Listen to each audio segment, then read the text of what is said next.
जगत को चलाने वाले हे प्रभु, मैं क्या आपको भेंट चढ़ाऊं। जिनके नाम से आए खुशबू, मैं क्या उनको फूल चढ़ाऊं। वो तैरते तैरते डूब गए, जिन्हें खुद पर गुमान था।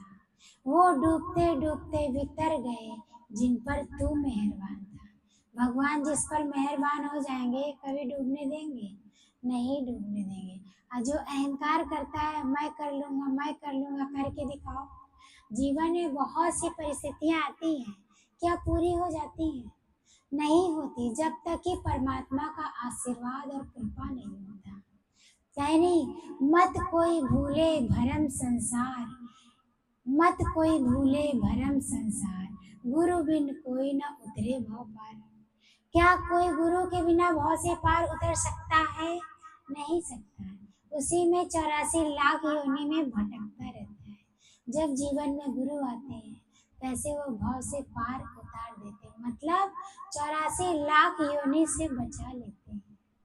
इसलिए सर्वोपरि क्या है? गुरु जी है। आज जीवन में गुरु है तभी तो जीवन की बगिया खुशियों से लहलहा रही है। आज कोई बातें आती हैं, लगता है ये भी गुजर जाएगा। मेरे ही बोए हुए कोई बीज है, कहे रे कुछ कारण होगा। अभी परिवार की बात चल रही थी ना, परिवार का कितना अच्छा गुरु ने बताया। परि मतलब दूसरा, वार मतलब कि एक परिवार में एक दूसरे पर वार करते रहते हैं। तुम गलत हो, तुम सही हो, तुम गलत हो। देखिए, अपने जीवन में अनुभव करिए, ये जो कर्म प्राणी है क्या इतना मिलता है? विचार मिलते हैं? नहीं मिलते ना। एक दूसरे पे वार ही तो करते रहते हैं। चाहे पति पत्नी में देख लो, माँ बेटे में देख लो, पिता बच्चों में देख लो, परिवार में भाई बहन में देख लो, एक दूसरे पर वार ही तो करते रहते हैं। आज गुरु जब जीवन में है वही तो समझाते हैं। जब गुरु के वचनों को मानते हैं तब हम बंधन से मुक्त होते हैं। गुरु से जब युक्ति मिलती है तभी मुक्ति मिलती है। जैसे बहुत अच्छा गुरु जी दृष्टांत बताएं, कहें कि जब गुरु जीवन में है तो कैसे जीवन की बगिया खुशियों से भर जाती है। जैसे एक भक्त होता है, एक राजा होता है, तो वो एक जो ज्ञान के पंडित होते हैं उनसे कहा कि रोज हमको आकर ज्ञान सुनाया करो। अब वो रोज ज्ञान सुनाता था, रोज सुनाता था, एक ना एक दृष्टांत सिद्धांत रोज सुनाता था। अब एक हफ्ता सुना तो राजा बोला कि रोज आप हमें ज्ञान सुनाते हो लेकिन मेरी वो स्थिति नहीं बन रही है, मुझे वो अति इंद्रिय आनंद नहीं आ रहा है। अगर तुम ढंग से नहीं सुनाओगे, मुझे आनंद नहीं मिलेगा, मुझे तृप्ति नहीं मिलेगी, तो मैं तुम्हारा गर्दन कलम कर दूंगा। अब वो डरने लगा कि मैं तो बहुत अच्छा सुनाता हूँ लेकिन इनका स्थिति नहीं बन रहा, तो उसमें मैं क्या करूँ। अब इस तरह जाकर बहुत दुखी हताश परेशान हुआ और गया घर पे। पत्नी पूछी कि ये बताओ कि आप इतना दुखी क्यों हो, रोज ज्ञान सुनाने जाते हो, आप इतना दुखी क्यों हो, क्या बात है? कहे राजा ने कहा है एक हफ्ते से तुम ज्ञान सुना रहे हो लेकिन मेरी स्थिति नहीं बन रही है और मुझे आनंद नहीं आ रहा, अति इंद्रिय आनंद नहीं आ रहा है। अब तुम ज्ञान सुनाओगे, मुझे आनंद नहीं मिलेगा, मैं तुम्हारा गर्दन कलम कर दूंगा। और रोज सोने की 10 मोहरे देता था। रोज जब वो सुना कर जाए तो अंतिम में 10 सोने की मोहर दे दे। इसी तरह करता रहा रोज। फिर उसकी पत्नी बहुत ज्ञानवान थी, वो सत्संग जाती थी, तो उसने कहा ऐसा है स्वामी, आप मेरे गुरुजी के पास चलिए, आप मेरे गुरुजी के पास चलिए, उनसे ये प्रश्न रखिएगा, तो उसका जब आप पूछोगे तो उसकी युक्ति मिल जाएगी, और युक्ति मिलेगी तो आपको मुक्ति मिल जाएगी।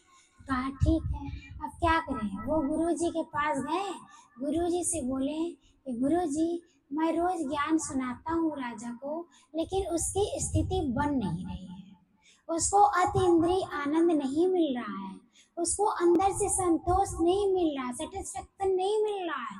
वो बोला कि कैसे तुम ज्ञान सुना रहे हो, मेरी स्थिति नहीं बन रही है, मुझे आनंद नहीं आ रहा है, नहीं आएगा तो मैं गर्दन कलम कर दूंगा। अब क्या करें गुरुजी? कहे गुरु के पास तो लाखों युक्ति होती है। गुरु ने कहा ऐसा है, कल मुझे लिवा कर चलना। और जब कल लिवा कर गए तो गुरु ने कहा कि क्या बात है, क्यों ऐसा बोला? कहे कि गुरुजी मैं रोज सुनता हूँ इनसे ज्ञान, लेकिन मेरा ना जीवन बन रहा है, ना मुझे आनंद मिल रहा है, ना मुझे खुशी मिल रही है। रोज ये ज्ञान सुनाते हैं। तो गुरु ने कितना अच्छा बोला, कहा ये बताओ, ये ज्ञान सुनने वाला बैठता कहाँ है? कहे कि ज्ञान सुनने वाला नीचे बैठता है, सुनाने वाला कहाँ बैठता है? ऊपर बैठता है। अगर मुझे तुम एक दिन का ये राज मुझे सौंप दो, तब मैं तुम्हें इसका आंसर बता सकता हूँ। अब राजा तो जिज्ञासु था, उसने कहा ठीक है, मैं सौंपता हूँ। अब क्या किया राजा, और जो मैं आदेश करूँ वो आदेश पारित होना चाहिए। अब जितने उसमें सभा में बैठे थे सब लोग, वो सब आंखें फाड़ फाड़ कर देखने लगे, अरे ये क्या बोल रहे हैं? अब राजा जिज्ञासु था, बोला ठीक है गुरुजी, जैसे आपकी आज्ञा। अब वो क्या करें, राजा अपना सिंहासन छोड़कर उठ गया। अब वो कहाँ बैठा? गुरु के चरणों में बैठा। अब गुरु के जब चरणों में बैठ गया, क्या सुनने वाला नीचे बैठता है, सुनाने वाला ऊपर बैठता है। और एक दिन का कार्यभार राजा ने गुरु को सौंप दिया। और राजा ने क्या किया, कहा कि देखो तुम सुनना चाहते हो तो मैं इस जो तुम्हारे कर्मचारी हैं उनको मैं आदेश देता हूँ कि एक खंबे में राजा को बांध दिया जाए, एक खंबे में जो सुनाने वाले हैं पंडित जी उनको बांध दिया जाए। अब सब लोग जितने राज्य के कर्मचारी थे वो कहे अरे मैं राजा को कैसे बांधूं?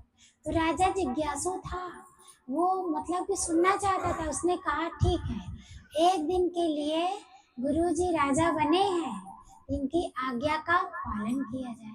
अब क्या करें, अब एक खंबे में राजा को बांध दिया गया, एक खंबे में सुनाने वाले जो आए थे पंडित जी उनको बांध दिया गया। अब बोले कि पंडित जी से बोले कि तुम इनका गांठ खोलो, और राजा से बोले तुम इनको रस्सी से मुक्त कर दो।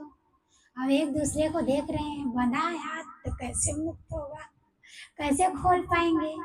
तो कहे राजन गुरुजी ये कैसे संभव है, ये संभव नहीं है। तब गुरुजी मुस्कुराने लगे, कहे राजन तुम भी बंधे थे, ज्ञान सुनने की तुम्हारे अंदर जिज्ञासा थी, सुनकर तुम अपना सारा कार्य करते थे, उस पर अमल नहीं करते थे। और पंडित जी भी सुनाने के लिए मुहर पाते थे, वो भी अपनी इच्छाओं से बंधे थे, तो वो आनंद कहाँ से मिलेगा? कहे आनंद कब मिलता है? इच्छा और अहंकार के बिना किया हुआ कार्य वो निष्काम कार्य कहलाता है, तब उसमें आनंद मिलता है। तुम भी बंधे थे कि अपना सुनकर एक कान सुनते थे, एक कान से निकाल देते थे, अपने दिनचर्या का सारा कार्य करते थे, तुम्हारा काम क्रोध लोभ मोह अहंकार सब वैसे ही एज इट इज भरा पड़ा था। वो भी अपने कामना से बंधे थे कि हम राजा को ज्ञान सुनाएंगे, हमें 10 मोहर मिल जाएगा, उससे राजा अपने परिवार का लालन पालन करेंगे। तुम दोनों इच्छाओं से बंधे थे, इसलिए वो सुनाते थे, न तुम्हें आनंद मिलता था, न वो सुनाते थे तो तुम्हें लगता था। गुरुजी क्या कहे, इस ज्ञान को सुनो नहीं, पियो।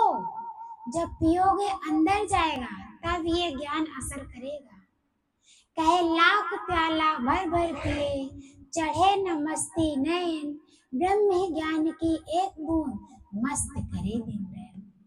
तुम भी अपने इच्छाओं से बंधे थे कि हमको पैसा मिल जाए, अपने घर का लालन पालन करेंगे, और तुम भी इच्छाओं से बंधे थे सुनकर मुझे आनंद मिल जाए, और तुम उसको सुनते तो थे लेकिन अपने अंदर धारण नहीं करते थे।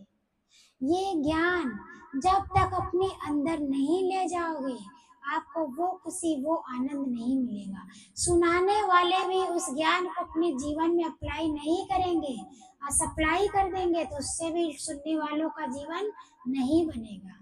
गुरुजी क्या कहते हैं, पहले इस ज्ञान को अप्लाई करो, फिर सप्लाई करो, तब सामने वाले का जीवन बनता है। जैसे हम सुना रहे हैं, क्रोध मत करो।